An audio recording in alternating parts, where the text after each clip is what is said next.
নির্বাচনের আগে হাওয়া কেমন? আমরা রয়েছি খড়গপুর রেল শহরের খড়গপুর সদর বিধানসভার ভীমপুরা এলাকায়। হাওয়া তো সবাই সমান, তবে বিজেপি কে ভোট যেন কেউ না দেয়, এটা বলছে। অনেক ক্ষতি করে দিয়েছে দেশে। একবার পাল্টি হওয়া জরুরি আছে, কিন্তু একজনকে রাখা ঠিক নেই। তৃণমূলই আসবে। কেন? মমতাদি কত উপকার করছে আমাদের, লক্ষ্মীর ভান্ডার, যুব সাথীর টাকা দিচ্ছে, বৃদ্ধা ভাতা দিচ্ছে, এত উপকার তো অন্য পার্টি করবে না। পরিবর্তন দরকার। কেন? চাকরি নেই, শিল্প নেই, কারখানা নেই, বেকারত্ব প্রচুর। আমরা তো শিক্ষিত মানুষ, কাজ চাই, ভাতা দিয়ে তো আর হয় না। আমাদের উপকার কিছু হচ্ছে না, এমনি দিচ্ছে, নিয়ে নিচ্ছি, বাস। ও ব্যাংকে আছে, পড়ে আছে, কাজে লাগে না। না আমার সেরকম কিছু কাজে লাগে না। হাওয়া এখন বলা যাবে না, দু সাইডই চলছে। এখন খেলা তো হবে, কার খেলা হবে সেটা পরের কথা। খেলা হবে বলছে, হবে হবে। হাড্ডাহাড্ডির লড়াই হবে আর কি, যেটাকে বলে।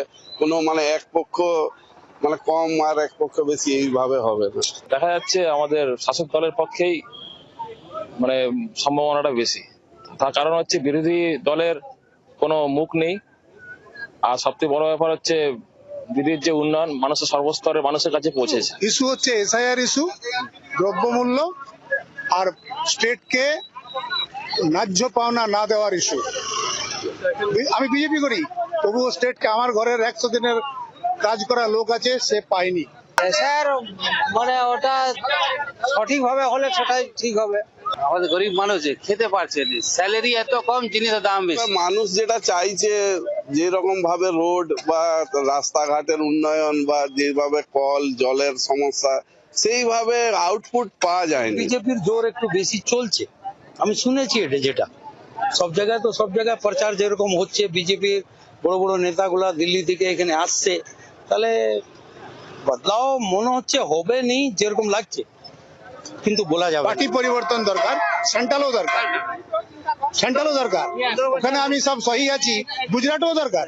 মূল্যবৃদ্ধি যেটা হচ্ছে, মানে সমস্ত বাজার একদম আগুন হয়ে আছে, সেগুলোর যেন কম হয়, দ্রব্যমূল্য যাতে কম হয়, সংসারে একদম যে নাবিশ্বাস উঠছে এখন, সেই দ্রব্যমূল্য যেন কম হয় আসে। ডিজেল পেট্রোলের যে দাম আজকালকার দিনে যে ক্রমশ মানে অগ্রগতির দিকে হয়েছে, সেটা যেন কম হয়।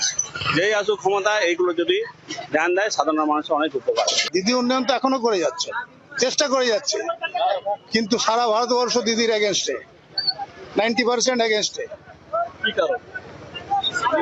ওদের সারেন্ডার করছে না ওদের কাছে, বলে সারেন্ডার করলে দিদিকে ওরা আর কিছু বলবে না। আগের নির্বাচনে যেভাবে আমাদেরকে আশা দেওয়া ছিল, সেই হিসাবে সেই রকম আউটপুট তো পাই না। তুমি কম মাইনের চাকরি দাও, কিন্তু চাকরিটি কনফার্ম করো। 20,000 টাকার চাকরি দাও, কোনো অসুবিধা নেই, কিন্তু সেটা যেন কনফার্ম চাকরি হয়। গরিব মানুষের 5 কেজি চালে কিছু হচ্ছে না, ওই প্রলোভন দিয়ে আর চলবে না। পশ্চিমবাংলা আমরা মোটামুটি কিছু না কিছু, আমরা প্রত্যেকটা বাড়িতেই কিছু না কিছু প্রকল্পের সুবিধা মানুষ পেয়েছে। ভোটের আগে সরগরম রাজনীতি, এখন কার পাল্লা হবে বাড়ি সেটা দেখার বিষয়। খড়গপুর থেকে রৌনকের সঙ্গে গোপী, জি 24 ঘন্টা।